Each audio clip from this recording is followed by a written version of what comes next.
স্বপ্ন বলবেন কাউকে না। খুবই শুভাকাঙ্ক্ষী, আপনার একেবারে ক্লোজ ফ্রেন্ড, তাকে বলতে পারেন। আর অনেক বড় আলেম যিনি ভালো ব্যাখ্যা করতে পারবেন, আপনাকে গাইড করতে পারবেন, তাকে বলবেন। এছাড়া বলা যাবে না। আর খারাপ স্বপ্ন তো বলাই যাবে না। যে স্বপ্ন কারোর সাথে শেয়ার করতে নেই, যেটা মানুষ ঘুমিয়ে ঘুমিয়ে দেখে, এটাও স্বপ্ন। আবার আরেকটা আছে যেটা মানুষকে ঘুমাতে দেয় না, ওইটাও স্বপ্ন। যেটা মানুষ ঘুমায় দেখে এটাও স্বপ্ন, আবার যেটা পাবার আকাঙ্ক্ষা মানুষকে ঘুমাতে দেয় না, ওইটাও কি স্বপ্ন। ওইটার ভিশন বলে। এই দুইটার একটাও কারোর সাথে শেয়ার করতে নেই। ঘুমের স্বপ্নও শেয়ার করবেন না, আর আপনার যে লং ভিশন ওইটাও শেয়ার করবেন না কারোর সাথে। এক লোক জাহান্নাম ভিজিট করতে গেছে, এক এক দেশের লোকদের জন্য এক এক জাহান্নাম, প্রত্যেক জাহান্নামের উপর একজন রক্ষী ফেরেশতা। তো দেখতেছে যে একটা জাহান্নামের আশেপাশে কোনো রক্ষী ফেরেশতা নেই। তো বললো যে সব সব জাহান্নামের উপরে রক্ষী ফেরেশতা যাতে বেরোতে না পারে কেউ, এই জাহান্নামের কোনো রক্ষী ফেরেশতা নাই কেন? এটা কোন দেশের? বলতেছে এটা বাংলাদেশের জাহান্নাম। কেউ যদি কোনো রকম বেরোইতে যায়, বাকিরা টেনে আবার ঢুকায় ফেলবে, বেরোয়া যাবে না এখান থেকে। তো এটা নাকি বাংলাদেশের জাহান্নাম। এটা জাস্ট একটা মজার ছলে গল্প করলাম। সূরা ইউসুফ হচ্ছে কোরআনের সবচাইতে শ্রেষ্ঠতম গল্প। এই পৃথিবীতে যত গল্প হতে পারে, আপনারা রবীন্দ্রনাথ পড়েছেন, আপনারা বঙ্কিমচন্দ্র চট্টোপাধ্যায় পড়েছেন, আপনারা কেউ শেক্সপিয়র পড়েছেন, আপনারা গোটা বিশ্বের বড় বড় সাহিত্যিকদের বই পড়েছেন। যত সাহিত্য হতে পারে, যত স্টোরি হতে পারে, যত গল্প হতে পারে, এমনকি কোরআনের অন্যান্য গল্পগুলোর চেয়েও এটা শ্রেষ্ঠ, অনন্য, অনবদ্য, আনপ্যারালাল। একটা গল্প যে কত নান্দনিক হতে পারে, একটা গল্প কত জীবন্ত হয়ে মানুষের চোখে ধরা পড়তে পারে, সেটা আল্লাহ তাআলা শব্দের, আরবি শব্দের বুননে, ভাষার প্রাঞ্জলতা এই সূরাতে ফুটিয়ে তুলেছেন। এত সুন্দর একটা গল্প। তো আল্লাহ তাআলা বলছেন আহসানুল কাসাস, মানে সবচাইতে শ্রেষ্ঠ গল্প নবী হে আপনাকে শোনাচ্ছি। ইহুদিদের কাছ থেকে, মদিনা ইহুদিদের কাছ থেকে একটা প্রশ্ন শিখে আসছিল কুরাইশরা। ওই প্রশ্নটা রাসূল সাল্লাল্লাহু আলাইহি ওয়াসাল্লাম করেছিল যে বনি ইসরাইলের, হে মুহাম্মদ, বনি ইসরাইলের লোকেরা তো থাকতো কানাআনে, মানে প্যালেস্টাইনে, তো বনি ইসরাইল মিশরে আসলো কিভাবে? তুমি যদি সত্য নবী হও বলো। আবার কেউ কেউ বলেছিল যে ইউসুফ আলাইহিস সালাম, ইয়াকুব আলাইহিস সালাম, ওনারা থাকতো প্যালেস্টাইনে, ওনারা মিশরে আসলো কি করে বলো। আবার সাহাবারা মাঝে মাঝে মক্কায় বলতেন, ইয়া রাসূলুল্লাহ, শুধু জান্নাত জাহান্নামের আয়াত, আখিরাতের আয়াত, তাওহীদ শিরকের আয়াত, এগুলো আমাদেরকে বলা হয়, কোনো ঘটনা কোরআনে বলা হয় না কেন? আমাদেরকে যদি একটা ঘটনা শোনাতেন আমরা ইন্সপায়ার্ড হতাম। এই চাহিদা, এই প্রশ্নগুলোর আলোকে আল্লাহ তাআলা অ্যানসার হিসেবে সূরা ইউসুফকে নাজিল করেছেন। একটা গল্প কত মাধুর্যময় হতে পারে শোনো। এবং এর মধ্যে দিয়ে আল্লাহ তাআলা বলেছেন বনি ইসরাইল কিভাবে প্যালেস্টাইন থেকে ইজিপ্টে মাইগ্রেট করলেন। এভাবে অনেক নবীদের ঘটনা আল্লাহ তাআলা কোরআনে আমাদেরকে শুনিয়েছেন। আল্লাহ তাআলা বলছেন রুসুলান কদ কসাসনাহুম আলাইকা মিন ক্বাবলু ওয়া রুসুলাল লাম নাকসুসহুম আলাইক। অনেক নবীর ঘটনা হে নবী আপনাকে আমি শুনিয়েছি, আবার অনেক নবীর ঘটনা আমি শোনাইনি। তো যেগুলো আমি শুনিয়েছি এগুলো আবার আপনি আপনার উম্মতদেরকে শোনান। ফাকসুসিল কসাসা লাআল্লাহুম ইয়াতাফাক্কারুন। আপনি এই কিচ্ছাগুলো, ঘটনাগুলো আপনার উম্মতকে শোনান যাতে করে তারা চিন্তাশীল হতে পারে। তো গল্পগুলো কেন বলে? তাদের সফলতার গল্প শুনলে নিজেরও সফল হতে মনে চায়, মানুষ মোটিভেটেড হয় সফল মানুষের স্টোরি শুনলে। এখানে আপনারা অনেক ব্যবসায়ী আছেন, জীবনের শুরুটা ছিল অনেক কষ্টের, তাই না? একটা সময় পাড়ি দিয়ে এখন very big business magnate in Kuala Lumpur. ছোট্ট ইউসুফ আলাইহিস সালাম স্বপ্ন দেখলেন 11টা তারা, চাঁদ, সূর্য ওনাকে সেজদা করতেছে। এই স্বপ্ন দেখি তার বাবার সাথে শেয়ার করলেন, ইয়াকুব আলাইহিস সালামের সাথে। ইয়াকুব আলাইহিস সালাম বললেন লা তাকুসুস রুইয়াকা আলা ইখওয়াতিকা ফায়াকিদু লাকা কাইদা। ইউসুফ, তুমি আমাকে বলেছো ভালো, কিন্তু তোমার ভাইদের বলতে যেও না আবার, তাহলে তারা তোমার প্রতি কি করবে? জেলাসি করবে, ষড়যন্ত্র করবে। আর নি'মাতু মাহসুদা, এটা পৃথিবীর চিরাচরিত নিয়ম। আপনি যদি কোনো ব্লেসিংস পান আল্লাহর পক্ষ থেকে, অন্যদের চেয়ে আপনি একটু ডিফারেন্ট হন, আপনার অনেক কিছু থাকে, এটা সবার ভালো লাগবে না। আপনার ভালো জিনিস সবার ভালো লাগবে না। আপনার এই ভালো জিনিসের কারণে অনেকে আপনাকে ঘৃণা করবে। সো স্পেশালি যদি কোনো ভালো স্বপ্ন দেখেন, এট দ্য সেম টাইম খারাপ স্বপ্ন যদি দেখেন, এটা আপনি শেয়ার করবেন না কারোর সাথে। কারণ স্বপ্ন এটা কেবলমাত্র মন মস্তিষ্ক প্রসূত কোনো বিষয় না। মুমিন জীবনে এটা অনেক অর্থবহ। মাঝে মাঝে স্বপ্নের মাধ্যমে আল্লাহ মানুষকে বার্তা দেয়, ইলহাম পাঠায় স্বপ্নের মধ্য দিয়ে। এজন্য বিজ্ঞ, প্রাজ্ঞ, শুভাকাঙ্ক্ষী কাউকে শেয়ার করা যায়। যার জ্ঞান নেই বা ব্যক্তিগত জীবনে পাপী, ভালো মানুষ নয় বা হিংসুক টাইপের, এদের কাউকে আপনার কখনো স্বপ্ন শেয়ার করবেন না। ভালো স্বপ্ন দেখলে শুকরিয়া করবেন আল্লাহর, আলহামদুলিল্লাহ, আল্লাহ কবুল করো। খারাপ স্বপ্ন দেখলে পানাহা চাবেন আল্লাহর কাছে। সুনানে তিরমিজিতে একটা বাব আছে, একটা চ্যাপ্টার, বাব লা তাকুসুর রুইয়া ইল্লা আলা আলিম আও নাসিহ। ভালো আলেম অথবা শুভাকাঙ্ক্ষী ছাড়া স্বপ্ন কাউকে বলতে যেও না, এই অনুচ্ছেদের নাম।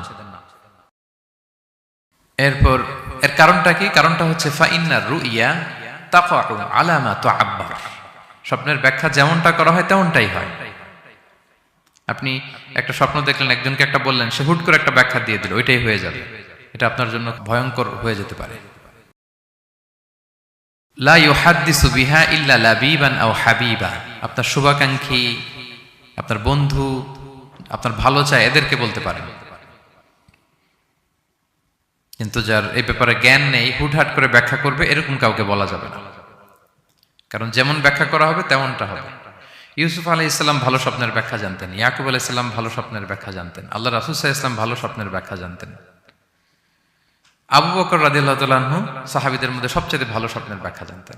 ইভেন রাসূল সাল্লাল্লাহু আলাইহি ওয়াসাল্লাম মাঝে মাঝে স্বপ্ন দেখে আবু বকরকে বলতেন, দেখি ব্যাখ্যা করো তো তুমি। তাবিঈদের মধ্যে মুহাম্মদ ইবনে সিরিন খুব ভালো স্বপ্নের ব্যাখ্যা জানতেন। এক লোক এসে মুহাম্মদ ইবনে সিরিনকে বলল যে আমি দেখলাম আমার ছেলে পানি খেতে খেতে পেটটা এত বড় হয়ে গেছে। এই একই স্বপ্ন আরেকটা লোকও দেখলো, দেখে এক মূর্খের কাছে জিজ্ঞেস করলো, সে বলল সর্বনাশ, এত বড় পেট হয়ে গেছে, তোমার ছেলে তো মারা যাবে। ঠিকই কদিন পরে ছেলেটা মারা গেল। আর একই স্বপ্ন দেখে এই লোক মুহাম্মদ ইবনে সিরিনকে জিজ্ঞেস করেছিল, উনি বলেছেন যে তোমার ছেলে তো অনেক বড় আলেম হবে।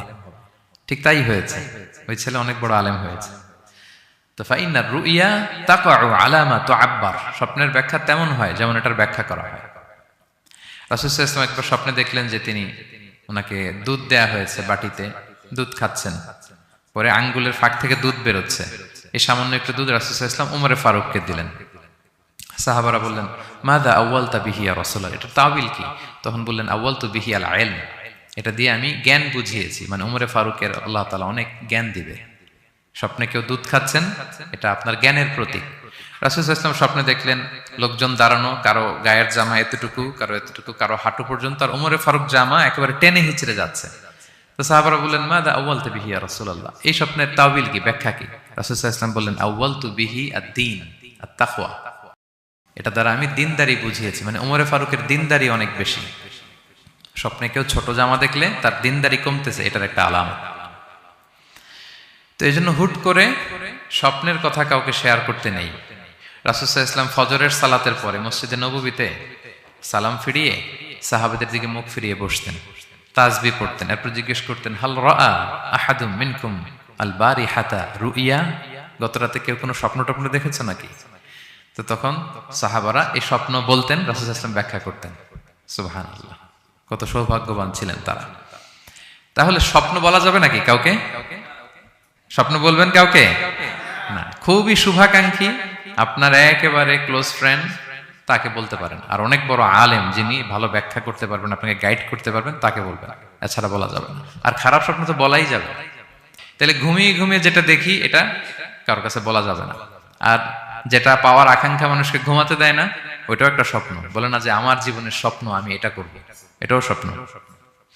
এই ভিশনও শেয়ার করা যাবে না কারোর সাথে। আপনারা তো ব্যবসায়ী মানুষ, টিপস শিখাই দেয় কিছু।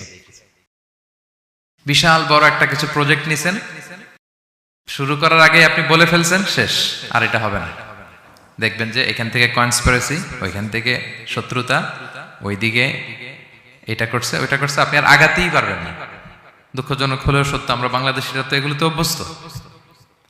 সবার মধ্যে কম বেশি জেলাসি কাজ করে ন্যাচারালি, আমাদের বাংলাদেশিদের এটা আরো বেশি। আমি আমার প্রায় আলোচনাতে বলি যে আমাদের জাতীয় খেলা হাডুডু হওয়ার কারণ হচ্ছে এই খেলার ধরনটাই এমন, একজন সামনে যেতে চায়, 10 জন পা ধরে পিছনে টানতে চায়। তা আপনি আপনার ভিশন শেয়ার করলে বিপদে পড়ে যাবেন। প্রপার হোমওয়ার্ক করবেন, গ্রাউন্ড ওয়ার্ক করবেন, কাউন্সিলিং করবেন, প্রজেক্ট দাঁড় করাবেন, লঞ্চিং প্রোগ্রামের দিন সবাইকে জানাবেন। সব রেডি, এবার আর কেউ কিছু করতে পারবেন, এটা দাঁড়ায় গেছে, সব রেডি আমার। লঞ্চিং জাস্ট একটা ফর্মালিটিস, তারপরে আমার কাজ শুরু হবে। কিন্তু আপনি আগেই যদি সবাইকে জানায় ফেলেন, হবে এটা? হবে না। এটা হচ্ছে 1 নম্বর লেসন, স্বপ্ন শেয়ার করতে নেই। মানব জীবনের সবচেয়ে দামি সম্পদ আপনার ক্যারেক্টার। আমরা ছোটবেলায় পড়েছি না যে when money is lost nothing is lost, health is lost something is lost, character is lost, সব শেষ। এটা অনেক দামি সম্পদ। সো এই মোরাল স্ট্যান্ডার্ড বা আপনার এথিক্স, এটাতে কোনো কম্প্রোমাইজ করা যাবে না। উন্নত চরিত্র, এটা আল্লাহ তাআলার কাছে অত্যন্ত প্রিয়, এবং যারা চরিত্র হেফাজত করতে চায়, যে যুবক আল্লাহ তাআলা তাদেরকে সাহায্য করা নিজের জন্য অবধারিত করেছে, তাকে হেল্প করা, যে নিজের চরিত্র বাঁচাতে চায়। রাসূল সাল্লাল্লাহু আলাইহি ওয়াসাল্লাম বলেছেন সালাসাতুন হাক্কুন আলাল্লাহি আউনুহুম, 3 শ্রেণীর ব্যক্তিকে সাহায্য করা আল্লাহ নিজের উপর আবশ্যক করেছেন। এর মধ্যে এক শ্রেণী হচ্ছে ওয়ান্নাকিহ আল্লাযী ইউরিদুল আফাফ, এমন যুবক যে বিয়ে করে নিজের চরিত্র হেফাজত করতে চায়। সেম গোস টু ফিমেল, নারীদের ক্ষেত্রেও একই কথা। প্রত্যেকের ক্ষেত্রে যুবক যুবতী প্রত্যেকের জন্যই তার চরিত্রটা তার জীবনের সবচাইতে দামি সম্পদ, এবং এটা হেফাজতের একমাত্র মাধ্যম হচ্ছে বিয়ে। বিয়ে হচ্ছে আমাদের চরিত্র হেফাজতের রক্ষা কবচ। এবং রাসূল সাল্লাল্লাহু আলাইহি ওয়াসাল্লাম যুবক যুবতীদেরকে উদ্দেশ্য করে বলেছেন যে ইয়া মাআশারা শাবাব, হে যুবক যুবতীরা, মান ইসতাতা মিনকুমুল বাআতা ফালিয়াতাযাওয়াজ, তোমাদের যাদের সক্ষমতা আছে তোমরা বিয়ে করে ফেলো। টাইমলি ম্যারেজ আমরা সব সময় বলি, সময় মতো করতে হবে। ফাইন্নাহু আগাদ্দু লিল বাসার, বিয়ে করলে দৃষ্টি সংযত হয়। ওয়া আহসানু লিল ফারাজ, প্রাইভেটস এটা হেফাজতে থাকে, লজ্জাস্থান। ওমান লাম ইয়াস্তাতি', যদি কারো সক্ষমতা না থাকে, ফা আলাইহি বিস-সাওম, সে যেন রোজা পালন করে। ফাইন্নাহু লাহু বিজা, এটা তার জন্য ঢাল স্বরূপ। তাহলে অন টাইমে ম্যারেজের কথা রাসূল সাল্লাল্লাহু আলাইহি ওয়াসাল্লাম আমাদেরকে বলেছেন। এবং এই যৌবন এটা কিন্তু একটা হিউজ এনার্জি। ইয়স, আপনাদের নামও তো দিয়েছেন কি Bangladeshi young business community Malaysia presents. তো আপনারা হচ্ছেন সবাই এখানে যুবক, তাগড়া যুবক। এই যৌবন 5টা প্রশ্নের উত্তর না দিয়ে কিয়ামতের ময়দানে মানুষ পা নাড়াতে পারবে না। এর মধ্যে একটা প্রশ্ন হচ্ছে তোমার জীবনের যে মাহেন্দ্রক্ষণ যৌবন, এটা তুমি কিভাবে কাজে লাগিয়েছো। সো এই যৌবনটা এটা আমাদের কাছে আমানত।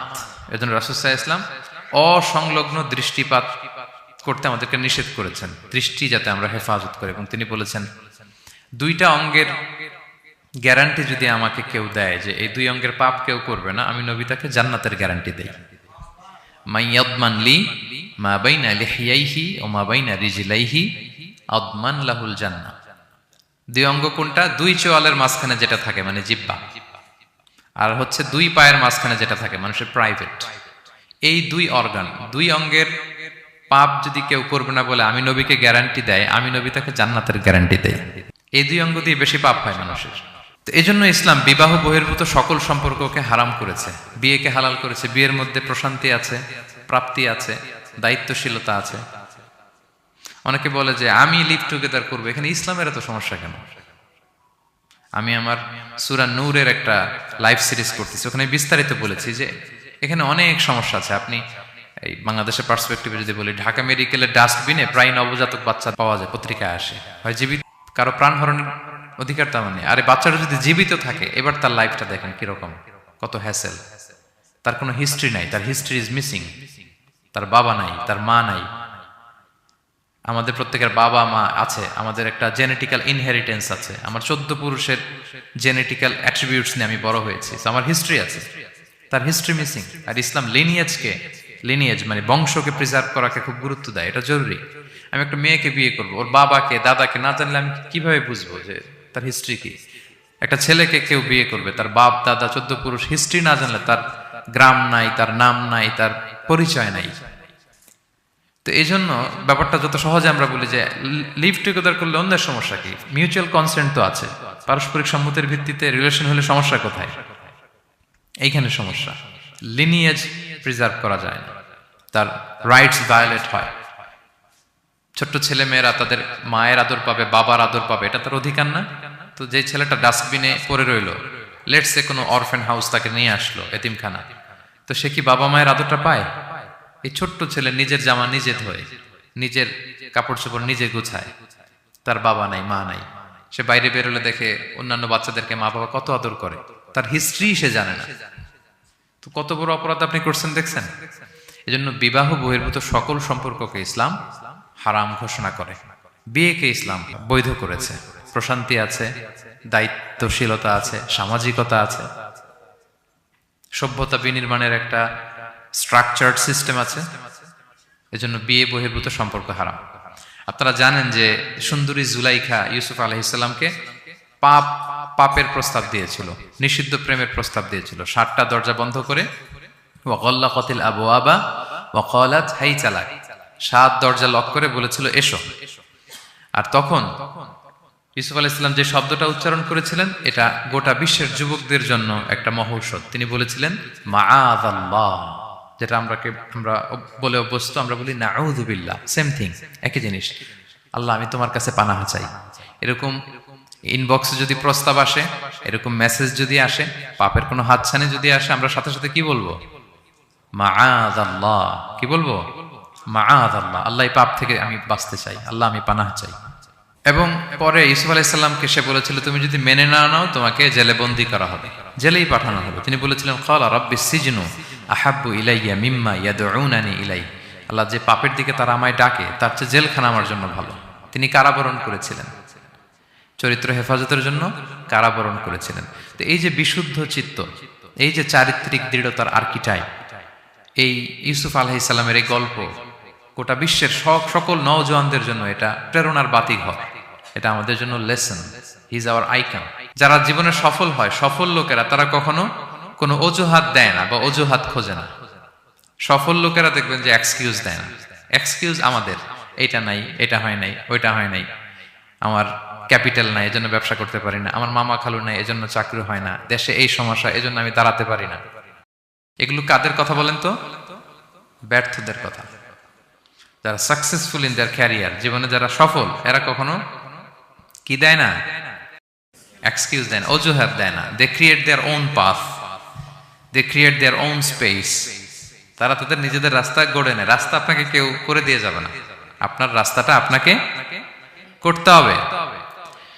তো এই যে অজুহাত দেয় না, সামনে শুধু আগায়, ইউসুফ আলাইহিস সালাম এক্ষেত্রে আমাদের জন্য আদর্শ। আপনি একটু খেয়াল করে দেখেন, এই যে আমাদের মধ্যে এত হতাশা, এটা নাই ওইটা নাই, এত হতাশা, হতাশ হওয়ার মতো কি ছিল না ইউসুফ আলাইহিস সালামের জীবনে? বলেন, হতাশাগ্রস্ত হওয়ার মতো কি ছিল না? ওনার জীবনে সব ছিল। হতাশ হওয়ার জন্য, হাল ছেড়ে দেওয়ার জন্য যা যা দরকার সব ছিল। ছোটবেলায় ভাইদের ষড়যন্ত্র, ওনাকে পিটিয়ে মেরে আহত করে কুয়ার মধ্যে ফেলে দেওয়া হয়েছে, অন্ধকার কুয়া, ছোট্ট বাচ্চা। সেখান থেকে এক ক্যারাভেন কাফেলা এসে ওনাকে নিয়ে মিশরে বিক্রি করে দিল, দাস কেনাবেচার বাজারে। কৃতদাস উনি, এখন কৃতদাস। আর আমাদের মতো স্বাধীন মুক্ত মানুষ নন, কৃতদাস হিসেবে বিক্রি করে দেয়া হলো, সার্ভেন্ট। আজিজে মেসরের ওখানে যে উনি কৃতদাস হিসেবে জীবনযাপন শুরু করলেন। নারীর ছলনায় এখানে ফিতনার সম্মুখীন হলেন, কারাবরণ করলেন। হতাশ হওয়ার মতো কি ছিল না? বলেন, সব ছিল। উনি তো হাল ছেড়ে দিলে, ইউসুফ আলাইহিস সালামের সবার আগে হাল ছেড়ে দেওয়ার কথা ছিল। কুয়ার মধ্যে যখন পড়ছে, খালাস, আমি শেষ, আমার তো জীবনে আর কোনো আলো নাই। দাস কেনাবেচার বাজার যখন বিক্রি, তখনই তো হাল ছেড়ে দেওয়ার মতো, আমার জীবন তো শেষ, মুক্ত জীবন তো আর নাই। জুলাইখা যখন অত্যাচার করতেছিল, তখনই হাল ছেড়ে দেওয়ার মতো ছিল। জেলখানায় মোর দেন আ ডেকেড, 12 বছর জেলখানায় ছিল, মানে মোর দেন 10 ইয়ার্স, 10 বছরের বেশি। তো তারপরও তিনি কি করেন নাই? অজুহাত দেয় নাই। ধৈর্যের সাথে, সাহসিকতার সাথে একটার পর একটা পথ পরিক্রমা তিনি পাড়ি দিয়েছেন। এবং দেখেন যে উনি জেলখানার ভেতরে যে পুরো জেলখানার পরিবেশ চেঞ্জ করে ফেলছিলেন আল্লাহর নবী ইউসুফ আলাইহিস সালাম। জেলখানায় কারা যায় বলেন তো দেখি? চোর, ডাকাত, গুন্ডা, বদমাশ, তাই না? তো ওখানে যে উনি দেখলেন যে কারা কর্তৃপক্ষ এই গুন্ডা বদমাশদেরকে নিয়ন্ত্রণে রাখতে হিমশিম খাচ্ছে। আল্লাহ নবী ইউসুফ আলাইহিস সালাম ওনার চারিত্রিক মাধুর্যতা দিয়ে, ওনার পার্সোনালিটি দিয়ে, ওনার আচরণ দিয়ে, সবকিছু দিয়ে সবার মন জয় করে ফেলেন। কয়েক মাসের ব্যবধানে পুরো মিশরের জেলখানা ওনার নিয়ন্ত্রণে। সবার অসুস্থ যারা সেবা শুশ্রূষা করলেন, যাদের কাউন্সেলিং দরকার কাউন্সেলিং করতে লাগলেন। মাঝখানে আবার 2জন কয়েদি স্বপ্ন দেখলো, তারা দেখলো যে এখানে স্বপ্ন বলতে হলে ইউসুফকেই বলতে হবে। ইউসুফ আলাইহিস সালামের কাছে বললো, উনি সুন্দর স্বপ্নের ব্যাখ্যা করলেন। এরপর প্রপার একটা টাইমে দাওয়াতি কাজ শুরু করলেন। তার মানে আপনার রাস্তা যদি একটা বন্ধ হয়, আরো 10টা খোলা, ঠিক কিনা? একটা দরজা বন্ধ, আল্লাহ তাআলা আরো অনেকগুলো দরজা খুলে দিবেন। One door is closed, many doors are open. আরদুল্লাহি ওয়াসিআ। দাওয়াতি কাজ আপনি করতে চাইলে অনেক জায়গা খোলা আছে। এবং জেলখানা, কারাবরণ, কোনো কিছু দিয়ে আল্লাহ নবী ইউসুফ আলাইহিস সালামকে দমানো যায় না। দমানো গিয়েছে না। যেন সফলরা এগুলো বলেন, আমি তো কারাবরণ করছিলাম, আমি তো 10 বছর ছিলাম না, আমার তো এই সমস্যা। এগুলো সফল লোকদের কথা না। আপনারা নেলসন ম্যান্ডেলার নাম শুনেছেন? সাউথ আফ্রিকার প্রথম প্রেসিডেন্ট। উনি কত বছর কারাবরণ করেছিলেন জানেন? 27 বছর। 27 বছর উনি জেলখানায় ছিলেন। সো সফলদেরকে দমানো যায় না, এবং তারা এক্সকিউজ দেয় না, অজুহাত দেয় না, এটার কারণে পারি না, ওইটার কারণে পারি নাই। তারা নিজের রাস্তা নিজে তৈরি করে। Believers are always optimistic. বিশ্বাসীরা সবসময় আশাবাদী হয়, হাল ছেড়ে দেয় না। মুমিন কখনো হতাশ হয় না, মুমিন কখনো হাল ছেড়ে দেয় না। মুমিন ভরসা রাখে একজনের উপর, তিনি কে? আল্লাহ তাআলার উপর। সবসময় বিশ্বাসীরা তারা ভরসা রাখে। এবং সূরা ইউসুফে এটা শিক্ষা আমরা পাই। ইয়াকুব আলাইহিস সালাম ওনার ছেলেদেরকে বলেছিলেন যে লা তাইয়াসু মির রাউহিল্লাহ ইন্নাহু লা ইয়াইয়াসু মির রাউহিল্লাহি ইল্লাল কওমুল কাফিরুন। তোমরা আল্লাহর রহম থেকে নিরাশ হও না। আল্লাহর রহম থেকে নিরাশ হবে না। আল্লাহর রহম থেকে তারাই নিরাশ হয় যারা অবিশ্বাসী, যারা কাফির। হাল ছেড়ে দেওয়া যাবে না প্রিয় ভাইরা। এবং উনি প্রথমে ওনার ছেলে ইউসুফকে হারালেন, তারপরে বানিয়ামিনকে হারালেন, এরপর অন্যান্য ছেলেরা মিশরে চলে গেল শস্য আনার জন্য। তারপরে উনি আশা ছাড়েননি। উনি বলেছেন ফাসাবরুন জামিল, যে কোনো পরিস্থিতিতে আমি ধৈর্য ধারণ করছি। আসাল্লাহু আইয়া আতিয়ানি বিহিম জামিআ, এবং আমি আশাবাদী যে আল্লাহ সবাইকে আমার কাছে ফিরিয়ে দিবেন একদিন। সবাই ওনারে পাগল বলতো, কি বলেন আপনি? বয়সের ভারে নুজ্জ হয়ে আপনি পাগলের মতো বলতেছেন ইউসুফ ইউসুফ ইউসুফ। কোথায় সেই ইউসুফ? ওকে তো নেকড়ে খেয়ে ফেলেছে। কারণ ইউসুফের ভাইয়ের একটা গল্প সাজিয়েছিল। সন্ধ্যাবেলা এসে বলেছিল, বাবা আমরা তো খুব যত্নবান ছিলাম, কিন্তু নেকড়ে বাঘ তো খেয়ে ফেলেছে ইউসুফকে। তো উনি ইউসুফ আলাইহিস সালামের জামাটা হাতে নিলেন, হাতে নিয়ে দেখে ওরা আবার একটা বকরি জবাই করে এটা রক্ত মাখায় নিয়ে আসছিল জামাতে। তো উনি বললেন যে ইউসুফকে কোন নেকড়ে খেলো যে ইউসুফকে খেয়ে ছিন্ন বিচ্ছিন্ন করে ফেললো, আমার ইউসুফের জামার মধ্যে তো